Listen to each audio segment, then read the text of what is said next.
పల్లెకు ముల్లె రాష్ట్ర బడ్జెట్ లో గ్రామాలకే 60% పైగా నిధులట. చూడండి మస్తు రాసిండిగా. పల్లెకి ముల్లె పోతుందట. ఏడికెళ్ళి అసెంబ్లీ దగ్గర నుంచి వెళ్ళి మరి పోవాలి. ఓన్లీ ఇది ఇంట్లో రాసుకోవడానికి చూడు ఎంత మంచిగా ఉన్నదో. పచ్చగా ఉన్నది రాసుకునేదానికి, ఫోటోలు చూపించుకునేదానికి. నిజంగానే మరి పల్లె దాకా చేరుతుందా ముల్లె? మధ్యలో ఆగిపోతుందా?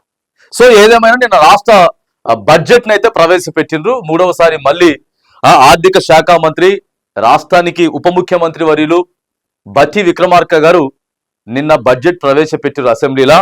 మరి పల్లెకి ముల్లె తీసుకుపోతా ఉన్నామని చెప్పి ప్రభుత్వం చెప్తుంది. నిజంగానే పల్లెకి మరి అందాల 60%లో కనీసం ఒక 30% అయినా సరే అందితే అప్పుడు పల్లె ప్రజలు సంతోషంగా ఉంటారు.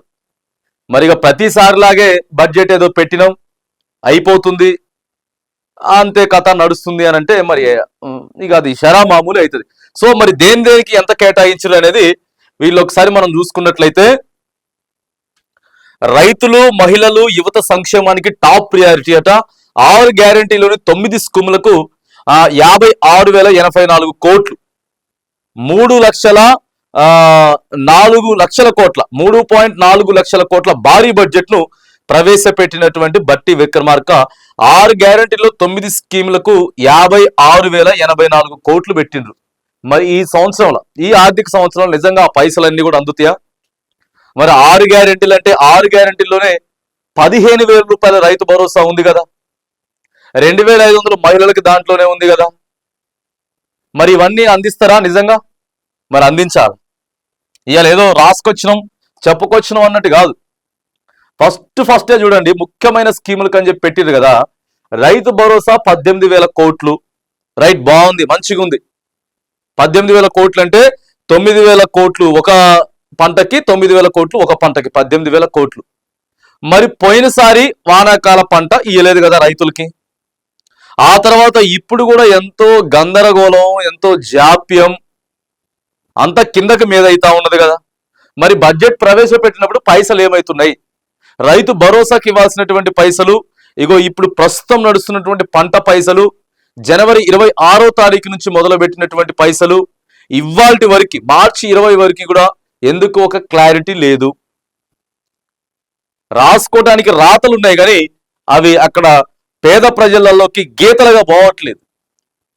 వాళ్ళ భవిష్యత్తు రేఖలుగా గీతలుగా పోవట్లేదు. కేవలం ఇక్కడ రాతలుగానే మిగిలిపోతున్నాయి. ఇంకేం పెట్టిన? చేయూతకు 14,861, ఇందిరమ్మ ఇండ్లకు 12,571 కోట్లట, మహాలక్ష్మి ఆర్టీసీకి 4,305 కోట్లు, సన్నవడ్లకు బోనస్ 1,800, గృహజ్యోతికి 2,080, రాజీవ్ ఆరోగ్యశ్రీ 1,143, గ్యాస్ సబ్సిడీకి 723, ఇందిరమ్మ ఆత్మీయ భరోసాకి 600 కోట్లు. సో ఇట్లా ఒకదాని తర్వాత ఒకటి మరి కేటాయించుకుంటూ పోయిండ్రు. దాదాపుగా 3,400,965 కోట్ల రూపాయలని నిన్న బడ్జెట్ ప్రవేశపెట్టారు.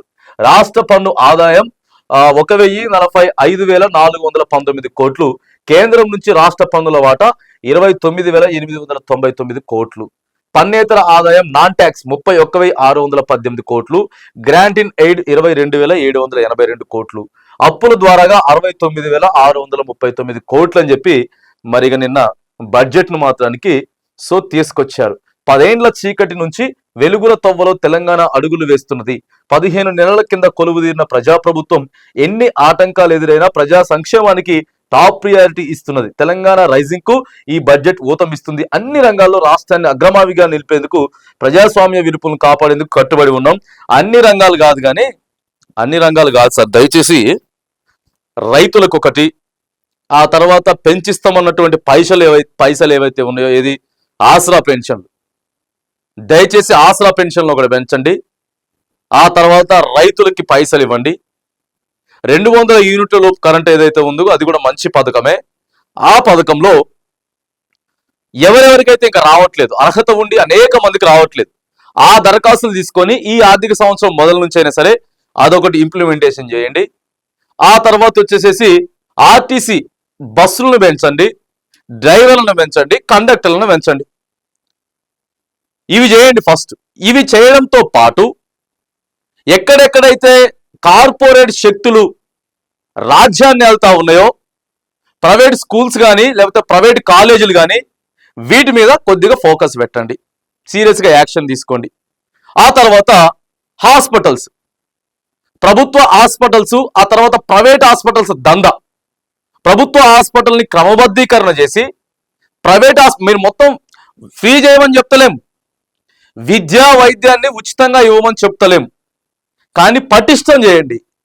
కార్పొరేట్ శక్తుల్ని కొద్దిగా దింపండి, కిందకి దింపండి, వాటి మీద ఫోకస్ పెట్టి ప్రభుత్వాలలో కొద్దిగా సదుపాయాలు పెంచి, వీటితో పాటు ఈ రెండింటితో పాటు ఇప్పుడు మనం చెప్పినట్లే ఆర్టీసీ బస్సులను పెంచి, కండక్టర్లను డ్రైవర్లను పెంచి, ఆసరా పెన్షన్లు 4,000 రూపాయలుగా పెంచి, ఆసరా పెన్షన్లు అంటే భర్త చనిపోయిన వాళ్ళు లేకపోతే వికలాంగులు, వృద్ధులు, వాళ్ళకి చేయూతనివ్వడంలో తప్పు లేదు.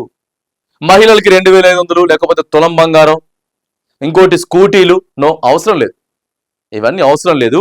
ఇక ఈ బడ్జెట్ ఇన్ని చెప్తున్నారు కాబట్టి ఇప్పుడు మేము చెప్పినటువంటి జస్ట్ ఒక 5-6 పర్ఫెక్ట్గా మీరు ఇంప్లిమెంటేషన్ చేస్తే ఇక మీరు ఈ బడ్జెట్, ఈ లెక్కలు ఇవన్నీ కూడా పెద్దగా ఏం అవసరం లేదు. ప్రజలు కోరుకునేది కూడా అదే. ప్రధానంగా ఈ 5-6 ప్రజలు కోరుకుంటా ఉన్నారు. పేదోనికి అక్కడికి వచ్చేటటువంటి విషయాలు ఇవి.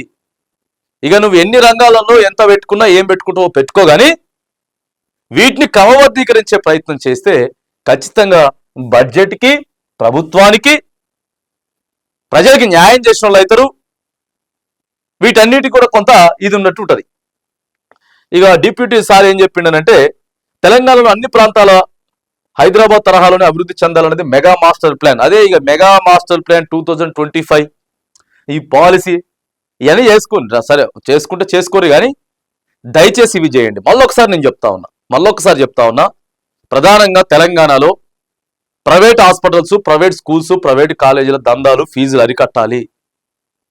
తద్వారాగా ప్రభుత్వ కాలేజీలు కానీ, స్కూళ్ళు కానీ, హాస్పిటళ్లలో మౌలిక సదుపాయాలు పెంచాలి. సో ఇది ప్రధానం. ఆ తర్వాత వచ్చేసేసి ఆసరా పెన్షన్లు పెంచాలి. రైతుకు పెట్టుబడి సాయం ఏదైతే ఇస్తున్నామో బాజాప్తా పెట్టుబడి సాయం ఇవ్వాలి. 200 యూనిట్ల కరెంటు పూర్తిగా ఇంప్లిమెంటేషన్ ఎవరెవరికైతే రావట్లేదో వాళ్ళకి చేయాలి. ఆ తర్వాత వచ్చేసేసి ఆర్టీసీని కొంత ప్రక్షాళన చేయాలి. ఇవి చేయండి. సజావుగా మీ ప్రభుత్వం ముందుకు పోకపోతే అడుగురు. వీటికి పెద్దగా ఖర్చేం కూడా కాదు. మీరు ఇప్పుడు ఏదైతే తీసుకొచ్చారో దాంట్లో ఒక 20% ఖర్చు పెడితే, మీరు బడ్జెట్ ప్రవేశపెట్టిన దాంట్లో 20% ఖర్చు పెడితే ఈ 5-6 అన్ని అయిపోతాయి. అప్పుడు ప్రజలు ఇగో మీ గురించి మంచిగా ఆలోచన చేసుకుంటారు. ఇప్పటికి కూడా ఇట్లనే అంత పాడిందే పాడరా, ఏదో పాసిపల్ల దాసరా అన్నట్టు ఇట్లే పెడతాం బడ్జెట్, ఒక 2-3 రోజులు ఇట్లే రాస్తాయి బడ్జెట్ల గురించి. సో ఇది శరా మామూలు అనుకుంటే మాత్రానికి ఎవ్వరు ఏం చేయలేరు. సమయం వచ్చినప్పుడు ప్రజలే ఖచ్చితంగా బుద్ధి చెప్పేటటువంటి ప్రయత్నం మాత్రం చేస్తారు.